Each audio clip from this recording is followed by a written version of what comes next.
Are you an online business owner who's ready to invest in a copywriter to scale your business? Well then don't worry, I got you. In today's video, I'm going to share 4 of my favorite places for you to find copywriters based on your budget, based on what you're looking for, and the pros and cons of each. So let's dive in and get started.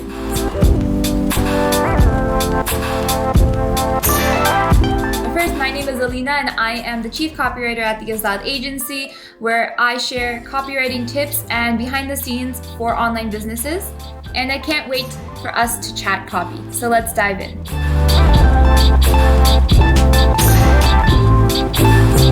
The first option for you is to use freelancing sites. Now, the two that I am most familiar with are Fiverr and Upwork, so I'm going to briefly describe both of them so that you can see if either of those would be a good fit for you.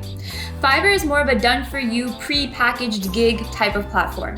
What that means is the service providers on Fiverr create gigs based on their own outline of deliverables and that you just purchase them as is.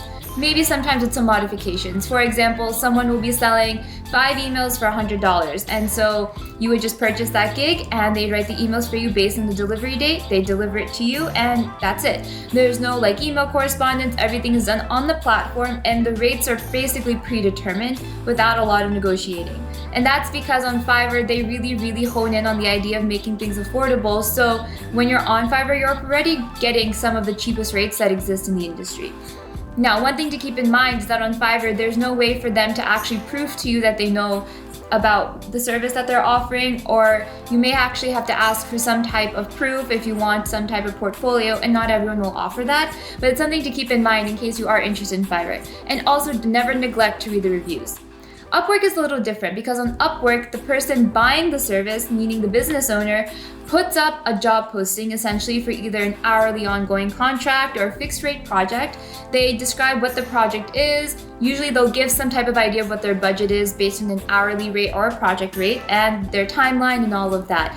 And as the service provider, say if I were on Upwork, I would apply to these jobs, send in a cover letter explaining why I think I'm a good fit for that position, and then the business owner can decide on who to reach back out to and who they want to end up working with. Both of these sites offer messaging inside of the app itself, so you can discuss things with your potential service provider and see if you'd be a good fit, potentially sign up for some type of discovery call, whatever that looks like. But traditionally on Fiverr and Upwork, you already kind of understand the investment going into things instead of waiting to see what the service provider has to say, which is a plus. But one thing to keep in mind is a lot of these platforms cater really strongly for beginners.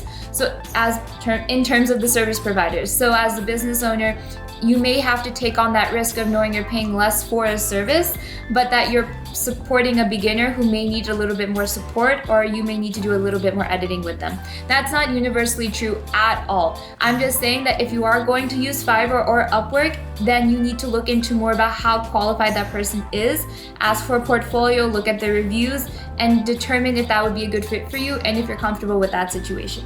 Another pro tip for Fiverr and for Upwork is that both of them are very search oriented, so you'll be able to actually physically search for the type of service you're looking for and then see what copywriters, for example, or any type of service provider that you're looking for shows up and what particular gigs they offer. 2. Social media. This one may seem obvious, but it's amazing to me how everyone doesn't really make the most out of this opportunity.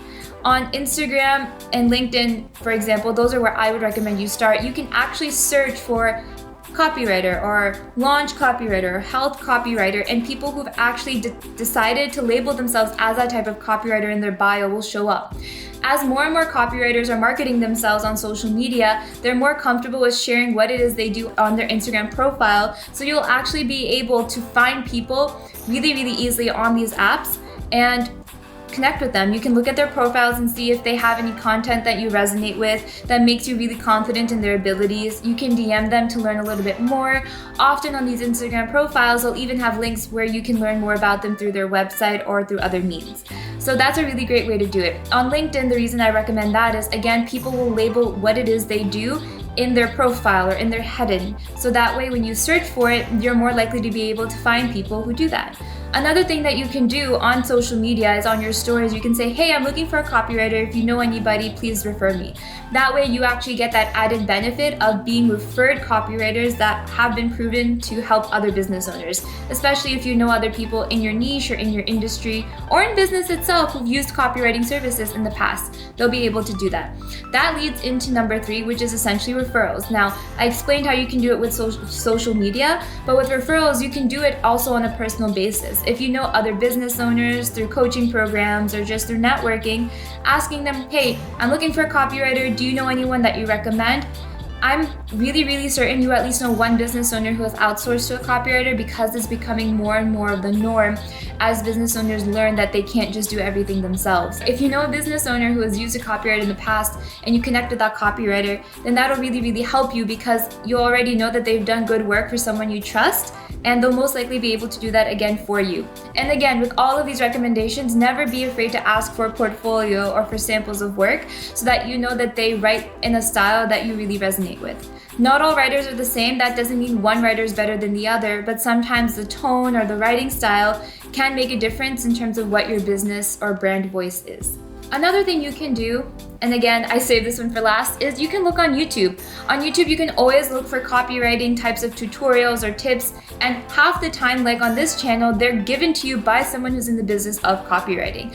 And the really great thing about this type of way of searching is that on YouTube, because it's a content-driven platform, if a copywriter is presenting themselves as an authority in the space and is giving you actionable tips that you find valuable, then potentially working with them will make you more comfortable, because you already know that, hey, they know what they're talking about and they seem to know how they can help me.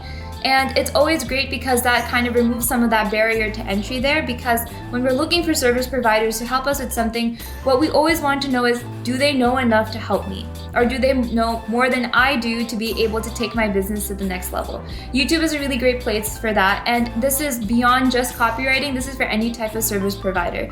And I really encourage you, when you are looking for service providers, to consider all of these options, but to really look out for these ideas.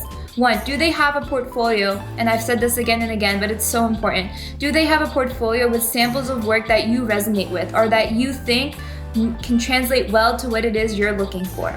Can they answer questions about their portfolio, about what the project was, what information they were given before writing, etc.? 2, do they have any type of testimonials or references on their website? Do they have testimonials from past clients they've worked with? On their Fiverr, Upwork profiles, do they have reviews that people left behind? If it's a referral, did the person referring you that copywriter have really good things to say about this writer? These are important. Even if you want to consider working for a beginner, that's totally fine. I was a beginner and I really appreciated when people took a chance on me. But to just know that there's at least one positive word out there can really be helpful. Or you can just ask them more about their work experience, and that can help you with that as well. Another thing to keep in mind is your budget. In all of these situations, knowing your budget before you speak to a copywriter can help both of you come to an understanding a lot faster. I can't tell you how many times I've heard from other copywriters about how they had a really long discovery with the call, and they presented the idea, they presented their budget and the proposal, and the business owner was like, that's like 10 times more than I was looking to spend, sorry. As the business owner, it is your responsibility to know how much you can afford to pay a copywriter, because you will find copywriters within your budget. Of course, I don't think that anyone is like too good for a copywriter or anything like that, but a copywriter does deserve to be paid fairly for the work that they're doing.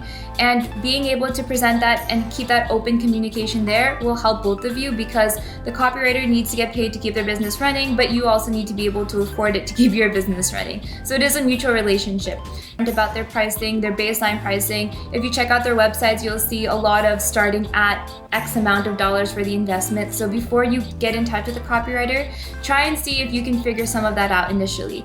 If it is a referral though, you may be able to have that work to your advantage, as in terms of a discount or something like that. But that again is a copywriter by copywriter basis. And I don't want to make any type of universal claims about how that works, because again, every copywriter has their own business, has their own way of doing things, and and that should always be respected. So I hope this video helps. I know it was a lot of information, so if you found any of it useful, I would love if you could like and comment so that I can keep making videos like this for you guys and helping you with your business and your copywriting. And if you are interested in more copy tips, you can always follow me on TikTok or on Instagram at Azad Agency, and you can sign up for my email list below where I share more copywriting tips more regularly throughout the week. So without further ado, I hope you have a great day, and I'll see you in the next video. Bye!